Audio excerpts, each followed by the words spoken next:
Hello students, physics with DS Rajput में आपका स्वागत है। और आज से अपन फिर से अपनी क्लासेस को कंटिन्यू करते हैं। और फिजिक्स विद डीएस राजपूत में आपका फर्स्ट चैप्टर कंप्लीट हो गया थ्योरेटिकली, ठीक है ना। न्यूमेरिकल हम उसमें बाद में बात करते हैं। और आज अपन चर्चा करने वाले हैं सेकंड चैप्टर में। सेकंड चैप्टर का नाम है विद्युत फ्लक्स तथा गाउस का नियम। विद्युत फ्लक्स तथा गाउस का नियम, ओके। तो विद्युत फ्लक्स तथा गाउस का नियम है क्या, आप ऐसे समझो कि विद्युत क्षेत्र अगर आपने फर्स्ट चैप्टर पढ़ा है तो अच्छी बात है, नहीं पढ़ा है तो आप पहले फर्स्ट चैप्टर पढ़िए फिर आप यहाँ आना, ठीक है ना। तो विद्युत क्षेत्र आपने पढ़ा है पहले चैप्टर में। तो अगर हम कहें कि भाई विद्युत क्षेत्र ज्ञात करने के अपने पास कितने नियम हैं, तो अपने पास दो नियम हैं।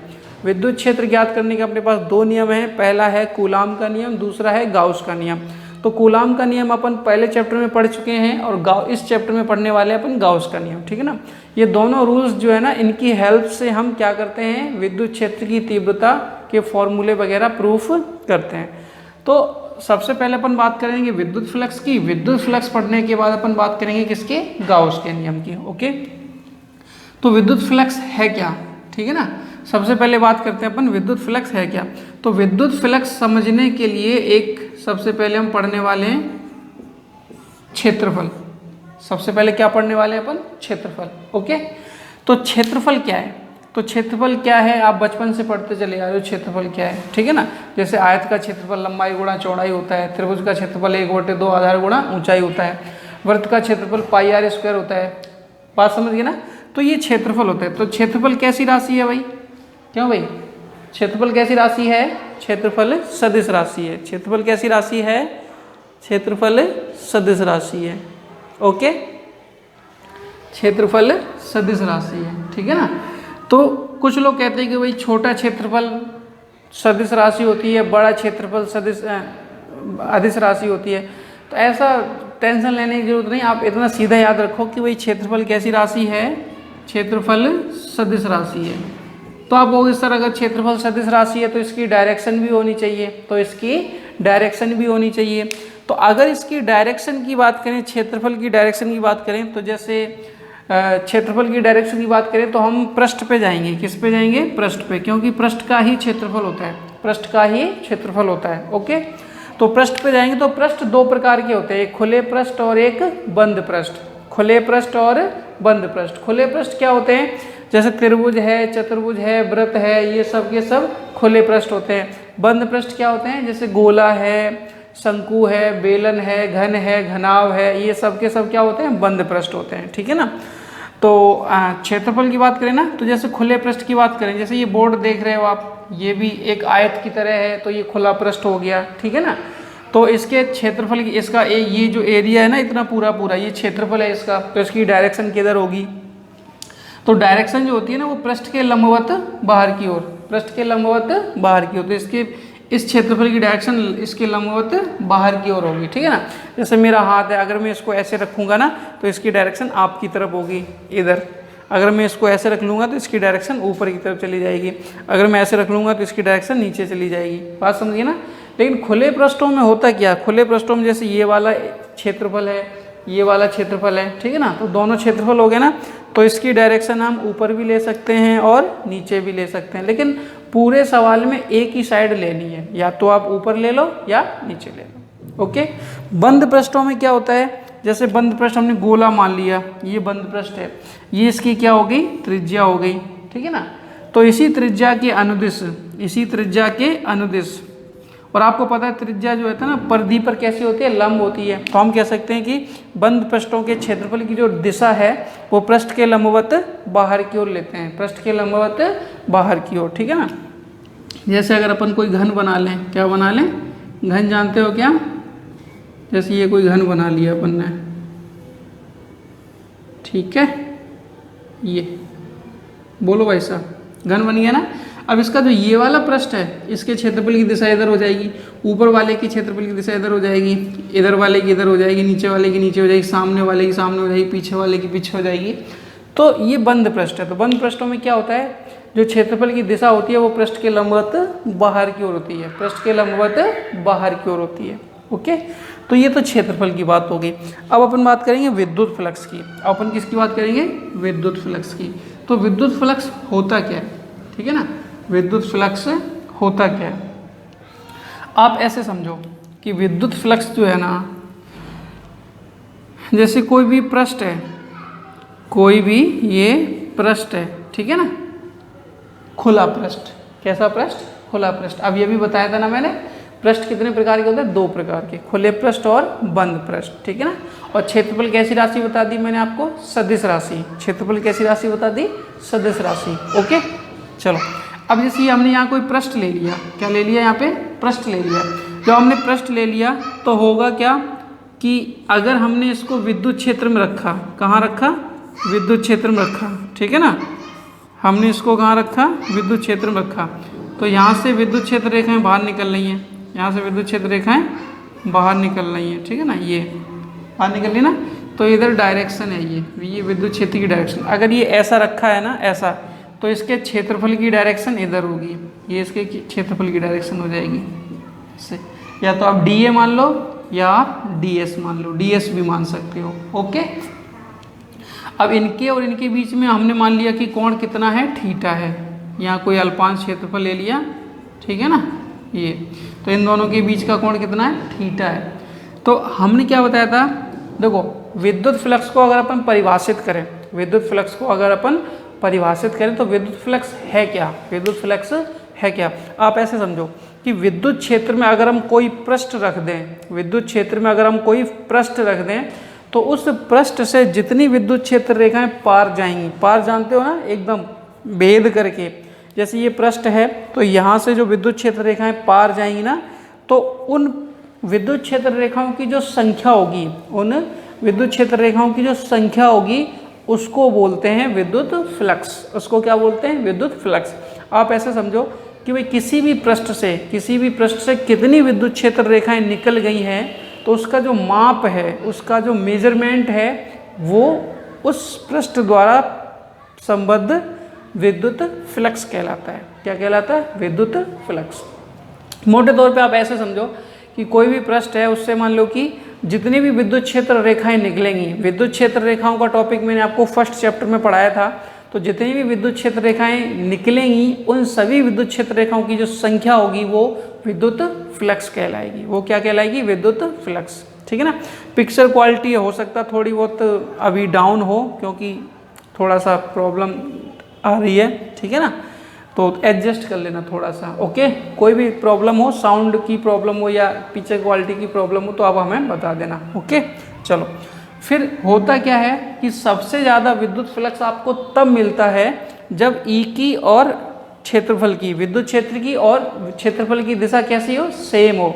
तो हम क्या करेंगे, इसका जो घटक है ना, DA है, तो DA का घटक ऊपर कर लेंगे। घटक जानते हो क्या, तो इधर हो जाएगा आपका DA cos थीटा, या DS लिख लो, कुछ भी लिख लो, क्या फ़र्क पड़ना है उससे, DS cos थीटा। ओके चलो, अब इन दोनों का जो मल्टीप्लाई होगा, EDS cos theta, EDS cos theta, okay, EDS cos theta, यही जो है ना क्या कहलाएगा, विद्युत फ्लक्स। विद्युत फ्लक्स को किससे दर्शाते हैं, फाई से। विद्युत फ्लक्स को किससे दर्शाते हैं, फाई से। अब आप ऐसे सोचो कि आगे चल के हमें विद्युत चुंबकीय फ्लक्स भी पढ़ना है, आगे चल के हमें चुंबकीय फ्लक्स भी पढ़ना है, तो हम क्या करेंगे, इसको फाई सफिक्स ई कर लेंगे और चुंबकीय फ्लक्स को क्या कर लेंगे, फाई सफिक्स बी। वो बाद की बात है, वो बाद की बात है। ओके चलो, तो यहाँ आ गया आपका क्या, EDS cos theta, EDS cos theta, ठीक है ना। तो ये हो जाएगा आपको फाई सफिक्स ई, और यहाँ आप D लगा देंगे, D फाई सफिक्स ई। क्यों, क्योंकि छोटा क्षेत्रफल ले रखा है ना, तो यहाँ से कम विद्युत क्षेत्र रेखाएं निकलेंगी, तो फ्लक्स आपको कम मिलेगा। टोटल पृष्ठ की बात करेंगे ना, टोटल पृष्ठ की, तो आपको ज़्यादा मिलेगा, ठीक है ना। तो ये हो गया आपका विद्युत फ्लक्स का फॉर्मूला हो गया, ठीक है ना। अगर हम इसको परिभाषित करना चाहें ना, तो हम क्या कह सकते हैं कि एक समान विद्युत क्षेत्र से में लंबवत रखे तल यानी पृष्ठ से गुजरने वाली विद्युत क्षेत्र रेखाओं की संख्या को विद्युत फ्लक्स कहते हैं। क्या कहते हैं, विद्युत फ्लक्स कहते हैं। ओके चलो, फिर इसके बाद अपन बात करते हैं वही कि अगर आपने ये फॉर्मूला पढ़ा होगा, A vector dot B vector बराबर कितना था, AB cos theta, A B cos theta. ये आपको वेक्टर में 11th में पढ़ाया गया होगा, तो आपने देखा कि अच्छा ऐसा कुछ दिख रहा है, ठीक है ना, तो आपने इसको भी क्या लिख दिया, phi suffix E vector dot D S vector, E vector dot D S vector. तो आपने देखा कि जो विद्युत फ्लक्स है ना, वो विद्युत क्षेत्र की तीव्रता और क्षेत्रफल का अदिश गुणनफल है। क्या है ये? अदिश गुणनफल है। समझ गए ना? इसको डॉट गुणनफल भी बोलते हैं। इसको क्या बोलते हैं? डॉट गुणनफल। अच्छा, अब इसके बाद याद रखना कि जो भौतिक राशि डॉट गुणनफल से प्राप्त होती है उसको हम अदिश राशि बोलते हैं। क्या बोलते हैं उसको? अदिश राशि बोलते हैं। ठीक है ना? फिर इसके बाद अगर अपन इसके मात्रक की बात करें, छोटे छोटे पॉइंट्स लिख लेते हैं। यह एक अदिश राशि है, यह एक अदिश राशि है, ठीक है ना। इसका मात्रक बताओ भाई क्या होगा? इसका मात्रक, यहाँ से देखो ये ई है, ये क्षेत्रफल है, तो ई का मात्रक क्या था? न्यूटन प्रति कूलम, और क्षेत्रफल का मात्रक मीटर स्क्वायर हो जाएगा, तो ये हो जाएगा न्यूटन मीटर स्क्वायर प्रति कूलम। दूसरे की बात करें, किसकी बात करें? दूसरे की बात करें तो दूसरा ई का मात्रक होता है 1 वोल्ट पर मीटर, और यहाँ मीटर स्क्वायर, 1 मीटर कट जाएगा ना, तो ये बच जाएगा आपका वोल्ट इंटू मीटर। तो विद्युत फ्लक्स के दो मात्रक हो गए, 1 वोल्ट इंटू मीटर हो गया, और एक ही हो गया न्यूटन इंटू मीटर स्क्वायर प्रति कूलम स्क्वायर। अब अगर इसकी विमा की बात करें, किसकी बात करें? इसकी विमा की, ठीक है ना। अगला पॉइंट जैसे हम बात करना चाहें कि भाई इसकी विमा क्या होगी, इसकी विमा, ठीक है ना। तो बताओ भाई इसकी विमा कैसे निकालोगे? पहले तो ई की विमा निकालो, और ई की विमा किससे निकालोगे? ई का फॉर्मूला पहले चैप्टर में हमने आपको बताया था, ई बराबर होता है एफ बटे क्यू, ठीक है ना। एफ बल है, क्यू आवेश है, तो ये हो जाएगा आपका बल की विमा क्या होती है? ml t-2 बटे आवेश की विमा होती है at, ठीक है, इंटू डी एस क्षेत्रफल, क्षेत्रफल की हो जाएगी क्या? एल स्क्वायर, क्षेत्रफल क्या हो जाएगी? एल स्क्वायर, एम और ये एल और ये एल स्क्वायर क्या हो जाएगा? एल क्यूब, और ये टी ऊपर जाएगा ना, तो टी की पावर कितनी हो जाएगी? -3, और ये ए ऊपर जाएगा तो ए की पावर कितनी हो जाएगी? -1। तो ये इसकी हो गई क्या? विमा। ये इसकी क्या हो गई? विमा हो गई, ठीक है, ये इसकी हो गई विमा। ओके, चलो इसके बाद अपन बात करते हैं कि भाई इसकी विशेष स्थितियाँ क्या है। इसको मिटा दें क्या? ओके, जल्दी से नोट कर लो, फिर हम इसको मिटाने वाले हैं।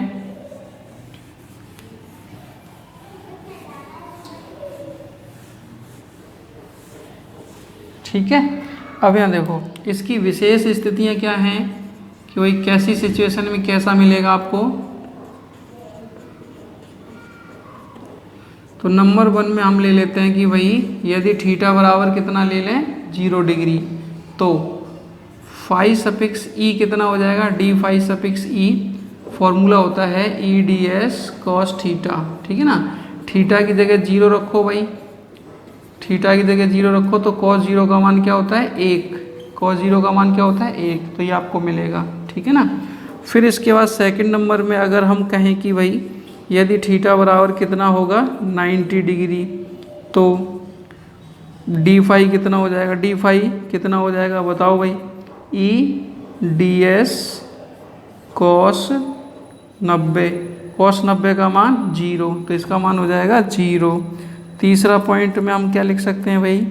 यदि थीटा बराबर कितना हो? 180 हो, और तो फिर डी फाई कितना हो जाएगा आपका? ये हो जाएगा आपका ई डी एस कॉस 180, कॉस 180 का मान माइनस होता है, तो ये हो जाएगा ई डी एस। आपने देखा यहाँ प्लस आया, यहाँ 0 आया, यहाँ माइनस आया, तो हम यहाँ से एक स्टेटमेंट बना सकते हैं कि जो विद्युत फ्लक्स का जो मान है वो क्या होता है? प्लस भी, धनात्मक भी हो सकता है, ऋणात्मक भी हो सकता है, और 0 भी हो सकता है, ठीक है ना। अब अगर संपूर्ण पृष्ठ की बात करें, जो अभी अभी चित्र बनाया था उसमें अगर अपन संपूर्ण पृष्ठ की बात करें, पूरे पृष्ठ की बात करें, ठीक है ना, कुल पृष्ठ से निर्गत फ्लक्स, ठीक है ना, लक्स नहीं फ्लक्स, फ्लक्स, लक्स बहुत याद आ रहा आपको है, क्यों भाई साहब, लक्ष्य से नाते हो क्या? अब यहाँ देखो, तो संपूर्ण के लिए हम फाई सफिक्स ई ले लेंगे और यहाँ लग जाएगा आपका सिग्मा। क्या लग जाएगा? सिग्मा, ठीक है ना। और ये हो जाएगा आपका ई D S cos theta. Sigma का मतलब टोटल, सिग्मा का मतलब क्या? टोटल। और अगर यही अगर बंद पृष्ठ की बात करें, किसकी बात करें? बंद पृष्ठ के लिए, तो बंद पृष्ठ के लिए हम क्या करेंगे? समाकलन करेंगे। क्या करेंगे भाई? बंद समाकलन, इसको बंद समाकलन बोलते हैं। और ये हो जाएगा आपका ई vector dot D S vector. और यहाँ समाकलन जो है ना, पृष्ठीय समाकलन है। कैसा समाकलन है? ठीक है, कोई दिक्कत है क्या? बोलो भाई साहब, कोई दिक्कत है क्या? ठीक है, अब इसका फॉर्मूला देखो, फॉर्मूला क्या है? फॉर्मूला है E D S cos theta, E D S cos theta. तो E D S cos theta से ये पता चल रहा है कि जो विद्युत फ्लक्स का मान जो है ना, वो ई और डी एस के बीच बने कोण पे भी निर्भर करता है। ठीक है ना, विद्युत, ये स्टेटमेंट लिख लेना आप स्टार पॉइंट बना के, कि विद्युत फ्लक्स का मान ई तथा डी एस के मध्य बने कोण पे भी निर्भर करता है। ठीक है ना, तो विद्युत फ्लक्स क्या है? विद्युत क्षेत्र में अगर कोई पृष्ठ स्थित है तो उस पृष्ठ से निकलने वाली सभी विद्युत क्षेत्र रेखाओं की जो संख्या है उसको हम बोलते हैं विद्युत फ्लक्स। इसको फाई सफिक्स ई से दर्शाते हैं। यह एक अदिश राशि होती है। मात्रक विमा हम आपको लिखा चुके हैं। फॉर्मूला ये रखा, बंद पृष्ठ के लिए फॉर्मूला ये हो जाएगा। ये बंद समाकलन है, छोटा सा जीरो लगा दिया ना, समाकलन, ये समाकलन का चिन्ह है। ठीक है ना, तो ये बंद समाकलन है ई vector dot D S vector. ये आपका था विद्युत फ्लक्स। इसके बाद अपन चर्चा करेंगे गाउस के प्रमेय पे। ठीक है ना, और गाउस की प्रमेय पे चर्चा करने के बाद हम बात करेंगे किसकी? उसके अनुप्रयोग। ओके, उसके अनुप्रयोग पे। ठीक, आई थिंक आपको ये समझ में आया होगा। अगर आपको ये वीडियो अच्छा लगा हो तो इसको लाइक करें, ज़्यादा से ज़्यादा शेयर करें और चैनल को सब्सक्राइब करना ना भूलें। मिलते हैं अगले वीडियो में, तब तक के लिए थैंक यू। इसको नोट कर लो पूरा।